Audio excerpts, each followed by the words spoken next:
અમરેલીથી મહત્વના સમાચાર સામે આવી રહ્યા છે। અમરેલીના જામકંડોરણામાં વેપારીને વિધિ કરવાના બહાને ₹13 લાખનો ચૂનો ચોપડનારા મદારીની ગેંગ ઝડપાઈ છે। જામકંડોરણા તાંત્રિક વિધિના બહાને ગુરુ અને ચેલા સહિત 4 શખ્સે વેપારી સાથે ₹13 લાખની છેતરપિંડી કરી હોવાનું સામે આવ્યું હતું। જામકંડોરણાના ખજુરડા ગામે ખેડૂત વેપારીની દુકાને આવેલા બાવા સાધુએ રુદ્રાક્ષ આપ્યા બાદ તાંત્રિક વિધિના નામે 13 લાખની છેતરપિંડી કરી હતી। ખોટી નોટો અને રમકડા ભરેલી બેગ આપીને છેતરપિંડી કરતા ફરિયાદીએ 4 શખ્સો વિરુદ્ધ પોલીસમાં ફરિયાદ નોંધાવી હતી।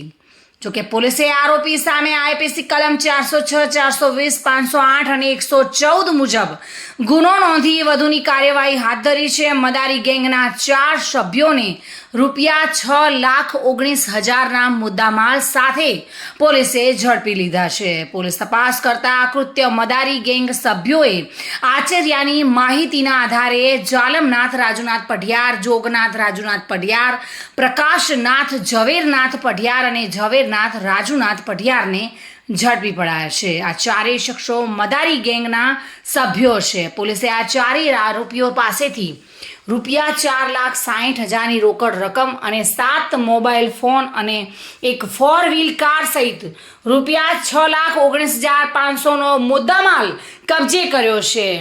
જોકે હજુ 4 જેટલા શખ્સો પોલીસ પકડથી બહાર છે।